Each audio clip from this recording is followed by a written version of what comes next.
അസ്സലാമു അലൈക്കും വറഹ്മത്തുള്ളാഹി വബറകാതുഹു. ഹായ് എവരിവൺ, നമ്മൾ ഇന്ന് നമ്മുടെ ക്ലാസ്സിൻ്റെ 26-ാമത്തെ അധ്യായത്തിലേക്കാണ് പ്രവേശിക്കുന്നത്. ധാരാളം കാര്യങ്ങൾ നമ്മൾ ഇംഗ്ലീഷിൽ ഇതിനകം പറയാൻ പഠിച്ചിട്ടുണ്ട്. ഒരുപാട് യൂസേജുകൾ നമ്മൾ പരിചയപ്പെട്ടിട്ടുണ്ട്. അത്തരം യൂസേജുകളൊക്കെ നല്ലവണ്ണം പ്രാക്ടീസ് ചെയ്യുക. നമുക്ക് മറ്റൊരു മുഖവുരയും കൂടാതെ ഇന്നത്തെ പാഠത്തിലേക്ക് ഡയറക്റ്റ് പ്രവേശിക്കാം. ഇന്ന് നമ്മൾ പഠിക്കാൻ പോകുന്നത് ഇന്നലെ പഠിച്ചതിൻ്റെ ഒരു തുടർച്ചയാണ്. ഇന്നലത്തെ പാഠത്തിൻ്റെ ഒരു ബാക്കി ഭാഗമാണ് നമ്മൾ ഇന്ന് പഠിക്കുന്നത് എന്നർത്ഥം. അവൻ ദിവസവും കാപ്പി കുടിക്കാറുണ്ട്. എങ്ങനെ നമുക്ക് ഇംഗ്ലീഷിൽ പറയാം? ഇന്നലെ നമ്മൾ ബഹുവചനം ഐ, അതുപോലെ തന്നെ യു എന്നിവയും അതുപോലെ മറ്റു ബഹുവചനങ്ങളൊക്കെ നമുക്ക് ഈ വിഷയത്തിൽ പറയാൻ എങ്ങനെയാണ് എന്ന് നമ്മൾ പഠിച്ചിരുന്നു. ഇന്ന് നമ്മൾ പഠിക്കുന്നത് അവൻ ദിവസവും കാപ്പി കുടിക്കാറുണ്ട്. അപ്പോൾ കുടിക്കുന്നു, കുടിക്കുന്നുണ്ട്, കുടിക്കാറുണ്ട് എന്നുള്ളൊരർത്ഥം കിട്ടാൻ, അഥവാ ചെയ്യുന്നു, ചെയ്യുന്നുണ്ട്, ചെയ്യാറുണ്ട് എന്നൊരു അർത്ഥം കിട്ടാനുള്ളൊരു കിടിലൻ പ്രയോഗമാണ് ഇന്ന് നമ്മൾ പരിചയപ്പെടുന്നത്. അത് ഇന്നലെ പഠിച്ചതിൻ്റെ ബാക്കി ഭാഗമാണ് എന്ന് പറഞ്ഞതുകൊണ്ട് തന്നെ അതിൽ നിന്നും ചെറിയ ഒരു അക്ഷരം മാത്രമേ നമുക്ക് എക്സ്ട്രാ ആഡ് ചെയ്യേണ്ടതായിട്ട് വരുന്നുള്ളൂ. അതുകൊണ്ട് എല്ലാവരും ശ്രദ്ധിക്കുക. ഫസ്റ്റ് സബ്ജക്റ്റാണ്, അതിനുശേഷം വെർബ്, അതിനുശേഷം ഒരു എസ് കൊടുക്കുക. അപ്പോൾ ഇവിടെ സബ്ജക്റ്റ് ഏതൊക്കെയാണ് വരിക എന്ന് ചോദിച്ചു കഴിഞ്ഞാൽ എല്ലാ ഏകവചനവും ഐ യു ഒഴികെയുള്ള എല്ലാ ഏകവചനവും നമുക്കിവിടെ സബ്ജക്റ്റായി കൊടുക്കാം. ഒരു പേര് കൊടുക്കാം, ഒരു സ്ഥാനപ്പേര് കൊടുക്കാം, ഫാദർ, മദർ, അതുപോലെ തന്നെ സ്പീക്കർ എന്നിങ്ങനെയുള്ള പേരുകൾ കൊടുക്കാം. ബസ്, ജീപ്പ് ഇങ്ങനെയുള്ള വസ്തുക്കളായി വരാം. അതുപോലെ തന്നെ ഒരു ആളുടെ വ്യക്തിയുടെ പേരാകാം, സ്ഥാനപ്പേരാകാം, മുഖ്യമന്ത്രി എന്നാകാം. ചീഫ് മിനിസ്റ്റർ സേസ്, മുഖ്യമന്ത്രി പറയുന്നു. ചീഫ് മിനിസ്റ്റർ സ്പീക്സ്, മുഖ്യമന്ത്രി സംസാരിക്കുന്നു എന്നിങ്ങനെയുള്ള വാചകങ്ങൾ നമുക്ക് കിട്ടാൻ നമുക്ക് ഈ ഒരു ഘടനയാണ്, ഈ ഒരു സ്ട്രക്ചറാണ് നമുക്ക് ആവശ്യമായിട്ട് വരുന്നത്. അപ്പോൾ ഫസ്റ്റ് സബ്ജക്റ്റ് കൊടുത്തു ഹി. ഉദാഹരണത്തിന് ഹി, ഷീ ഇങ്ങനെയുള്ളതൊക്കെ പറയാം. മറ്റു ഏകവചനങ്ങളാകാം, ഓരോ പേരുകളാകാം. ടീച്ചർ, പ്രിൻസിപ്പൽ ഇങ്ങനെയൊക്കെയുള്ള സ്ഥാനപ്പേരുകളും മറ്റുമൊക്കെ അത് ഏകവചനമായി വരുമ്പോൾ നമുക്ക് ഈ ഒരു രീതിയിലാണ് അതിനെ പ്രയോഗിക്കേണ്ടത്. അപ്പോൾ ഇവിടെ ഹി ഡ്രിങ്ക് എന്നുള്ളതാണ് ഇവിടെ വെർബ്, അടിസ്ഥാന രൂപം. He drink. പക്ഷേ ഈ ഒരു വാക്യഘടനയിൽ ആ വെർബിൻ്റെ കൂടെ ഒരു എസും കൂടെ ചേർക്കണം. He drinks coffee. അവൻ കാപ്പി കുടിക്കാറുണ്ട്. എവരി മോർണിംഗ്, എല്ലാ ദിവസവും അവൻ കാപ്പി കുടിക്കാറുണ്ട്. സ്ഥിരമായി ചെയ്യുന്ന ഒരു ആശയം പറയാനാണ് നമ്മളിതിനെ ഉപയോഗിക്കുന്നത്. ആ ഒരു ആശയതലങ്ങളെ മലയാളത്തിലേക്ക് വരുമ്പോൾ നമുക്ക് ചെയ്യുന്നു, ചെയ്യുന്നുണ്ട്, ചെയ്യാറുണ്ട് എന്നുള്ളൊരു തരത്തിൽ നമുക്കതിൻ്റെ അർത്ഥം കിട്ടും. ദ സൺ റൈസസ്, സൂര്യൻ ഉദിക്കാറുണ്ട്. ഇങ്ങനെയൊക്കെ നമുക്ക് പ്രാപഞ്ചിക സത്യങ്ങൾ, അതുപോലെ തന്നെ സ്ഥിരമായി പറയുന്ന കാര്യങ്ങൾ, ഇതെല്ലാം കഴിഞ്ഞ പാഠത്തിൽ പറഞ്ഞത് സെയിമാണ്. കഴിഞ്ഞ പാഠവും ഈ പാഠവും തമ്മിലുള്ള വ്യത്യാസം എന്ന് പറയുന്നത് ഇതിൻ്റെ സബ്ജക്റ്റിൻ്റെ വിഷയത്തിൽ മാത്രമാണ്. കഴിഞ്ഞ പാഠത്തിൽ മുഴുവൻ ബഹുവചനങ്ങളെയും നമുക്ക് സബ്ജക്റ്റായി കൊടുക്കാമായിരുന്നു. അതുപോലെ തന്നെ ഐ എന്നതിനെയും യു എന്നതിനെയും വെക്കാമായിരുന്നു. ഇന്നത്തെ പാഠത്തിൽ മുഴുവൻ ഏകവചനങ്ങൾ, ഐ യു ഒഴികെയുള്ള ഏകവചനങ്ങളെ വെക്കാം.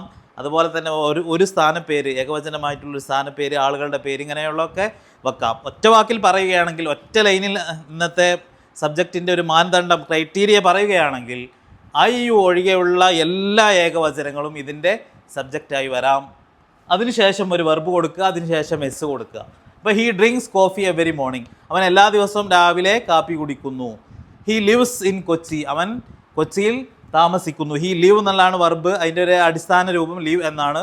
അതിൻ്റെ കൂടെ ഒരു എസ് ചേർത്ത് കൊടുത്തു. അപ്പോൾ ഹി ലിവ്സ് ഇൻ കൊച്ചി, എന്ന് പറഞ്ഞാൽ ഇല്ലാണ്, ഇൻ കൊച്ചി, കൊച്ചിയിൽ അവൻ താമസിക്കുന്നു. He washes his car, he washes, wash എന്നുള്ളതാണ് ഇവിടുത്തെ വെർബ്. എസ് എന്നുള്ളതാണ് ഇവിടെ കൂട്ടിച്ചേർത്തത്. ചില വെർബുകൾക്ക് നമ്മൾ അങ്ങനെ കൂട്ടിച്ചേർക്കേണ്ടി വരും. അപ്പോൾ ഹി വാഷസ് ഹിസ് കാർ, അവൻ അവൻ്റെ കാറ് കഴുകുന്നു. ഷീ ഗോസ് ടു വർക്ക്, അവൾ ജോലിക്ക് പോകുന്നു. ഗോ എന്നുള്ളതാണ് ഇവിടുത്തെ വെർബ്, അതിൻ്റെ കൂടെയും എസ് എന്ന് ചേർക്കണം.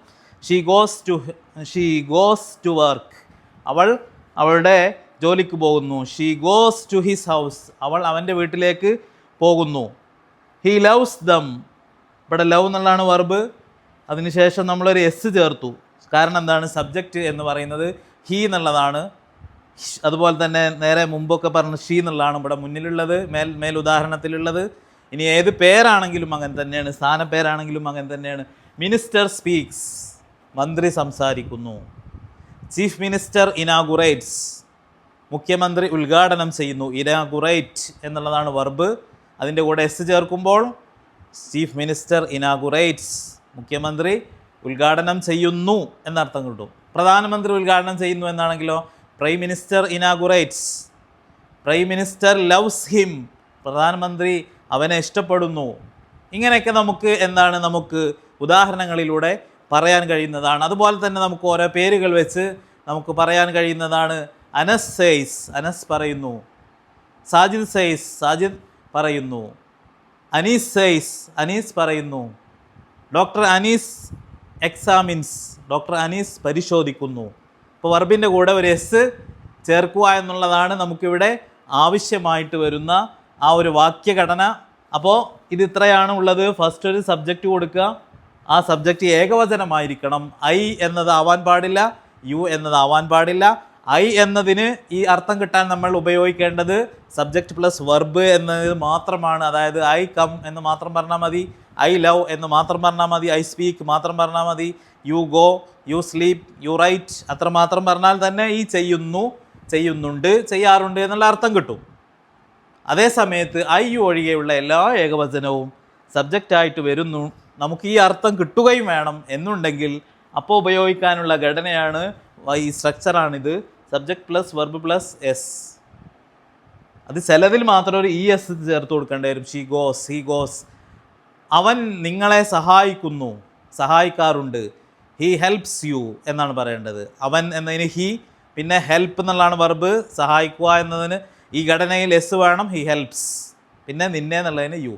ഹി ഹെൽപ്സ് യു, അവൻ നിന്നെ സഹായിക്കുന്നു, സഹായിക്കുന്നുണ്ട്, സഹായിക്കാറുണ്ട് എന്നുള്ള അർത്ഥം നമുക്ക് നിഷ്പ്രയാസം കിട്ടുന്നതാണ്. അപ്പോൾ ഇതാണ് ഇന്നത്തെ പാഠം. അപ്പോൾ എല്ലാവരും പ്രാക്ടീസ് ചെയ്യുക. പലവട്ടം പ്രാക്ടീസ് ചെയ്ത് ഈ പാഠത്തെ നിങ്ങൾ വളരെയധികം ഫ്ലുവൻ്റ് ആക്കി തീർക്കുക. എല്ലാവർക്കും ആശംസകൾ.